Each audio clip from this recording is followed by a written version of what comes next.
Alates 1961. aastast tähistatakse rahvusvahelist teatripäeva.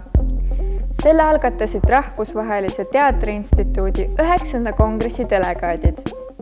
Eestisse jõudis see erialapüha aga hiljem, 1995. aastal. Aga seda tähistatakse suurejooneliselt. Nimelt on terve märtsikuu teatrikuu. Ja rahvusvahelisel teatripäeval 27. märtsil jagab Eesti Teatriliit välja teatriaasta auhindu. Teatripäeva motoks on lause "Teater on teineteise mõistmise vahend ja kindlustab rahu maailma rahvaste vahel". Meie käisime külas Allesaja teatritalul ning küsisime tänaval inimestelt, millal nemad viimati teatris käisid. Millal te käisite viimati teatris? No, vähem kui 6 aega tagasi. Eelmisel teisipäeval. See viimane kord, kui ma päris ise teatris käinud, see mul praegu meelde ei tulegi. Ma arvan, et äkki pool aastat tagasi, natukene rohkem isegi, võib-olla isegi aasta tagasi. Kahjuks oli ikka päris ammu, äkki oli eelmisel aastal. Mida teile meeldib teatris vaatamas käia? Pigem draamat, sest komöödiad lähevad kuidagi labaseks kätte ära.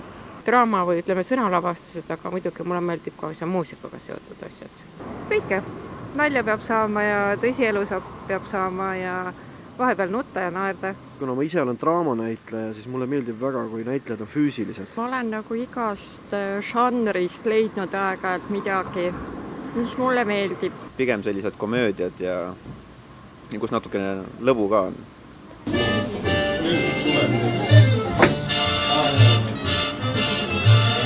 Millal te hakkasite näitlemisega tegelema? See vist oli kas 2015 äkki või 14, kui Allesaia teatritalu loominguline juht Ingrid Ulst helistas mulle, et kas sa ei tahaks tulla ühte väikest osa suvel proovima, et neil oli vaja osatäitjat. See oli aastal äkki 2013 või 14 kindlasti, aga äkki juba ilmselt 13, et sellega oli selline naljakas lugu. Mind esialgu kutsuti Kanepi harrastusteatrisse mängima oma õe-õde. Et väga ideaalne roll on mängida oma õe-õde. Lõpuks juhtus selline olukord, et ma ei mänginudki oma õe-õde. Ma mängisin ühe teise tütarlapse õde, aga mu õde mängis ka selles samas lavastuses, tegi kaasa. Ja kuidagi Kanepi harrastusteatrisse ma läksin, sinna ma jäin ja kuna sellest kasvas siis välja Allesaia teatritalu, siis ma siin jätkuvalt olen. Mis teile meeldib näitlemise juures?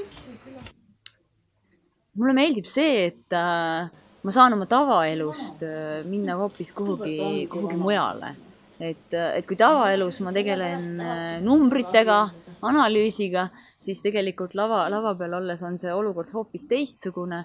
Et need erinevad karakterid, mida saab mängida, need erinevad seolduvad siis nende karakteritega erinevad väljakutsed, et just see nagu paelubki mind. Rollid need pakuvad väljakutseid, et kui sa teed midagi sellist, mida sa või kehastad kedagi sellist, kes sina ise tegelikult ei ole, et siis see pakub põnevust ja elevust ja ma olen paralleeli enda jaoks ka tõmmanud sellise nagu adrenaliinirikka spordiga, et seal lava taga enne lavale astumist sul adrenaliin läheb üles ja süda hakkab lööma ja see pakub mingil määral naudingut. Inimesed, kõik, kes siin on, väga toredad inimesed ja nende pärast ma siin käingi. Millised karakterid teile meeldivad? Mul ei ole vist mingit sellist kindlat, et mis meeldib, mis ei meeldi, et siiamaani on läinud nii õnneks, et kõik rollid on mingil määral pakkunud väljakutseid. Kindlasti on see roll ka üks minu lemmikutest, sellepärast et mul on siin öeldud, et ma olen täiesti teine inimene, et ma ei ole üldse iseenda moodi, mis on, ma arvan, et on üks üsna hea kompliment. Tähendab seda, et ma olen suutnud koostöös lavastajaga saavutada seda, mis eesmärgiks oli. Aga üks teine roll, mis mulle endale väga meeldis, oli, kui me tegime Koogoli surnud hingi. Ma sain mängida väikest musta räpast poisikest hiigelsuure kasuka, hiigelsuurte pükstega ja korralikult mitte naiselik olla ja ütleme, et see oli ka üks lemmikrollidest kindlasti. Ikka natukene hulle, kes ei ole täiesti normaalsed. Millal te ise käisite viimati teatris? Jaanuaris. Sellises suures klassikalises teatris ma ei mäletagi.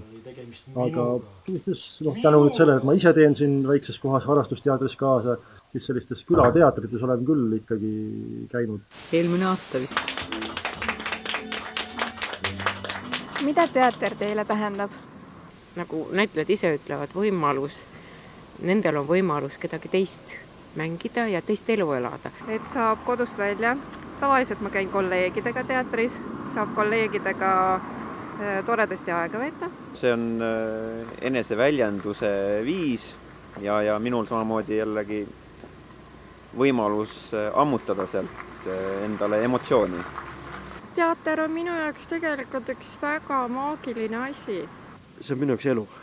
Meelelahutust, saab kodust välja, saab alati midagi uut teada ja pean ütlema, et ka olen ühel tüki ajal maganud, sest see oli nii labane tükk, lihtsalt ma ei tahtnud kuulata neid roppusid. Kas te tahaksite ise ka näitlemisega tegeleda? Ei, pigem mitte, ma olen selline väga nõrga lavanärviga inimene. Mul lähevad, ma arvan, sõnad sassi, kui ma pean kuskil Vanemuises esinema, nii et ei ole. Meeldib küll, aga jah, nagu otseselt ei ole mõelnud, et ma hakkakski nagu näitlejaks. Ei, absoluutselt mitte. See on minust kaugelt kaarega mööda läinud. Teatris ei või sülitada. Osalisi tülitada. Näppu ninna paigutada. Ega valjul häälel haigutada. Teatris ei või puupsu teha. Nätsu jätta tooli taha. Pirukaid ja pitsat süüa. Naabrit mööda minnes lüüa. Teatris ei või jääda tuttu. Valjul häälel teha juttu. Jalgadega kolistada ja mobiililt helistada. Siiski, siin võib sülitada. Ükskõik keda tülitada. Näppu ninna paigutada. Laial lõual haigutada. Võib ka kõike seda teha, mida korrata ei taha. Kuid vaid siis, kui oled kaval, liigud näitlejana laval. Ilusat teatripäeva!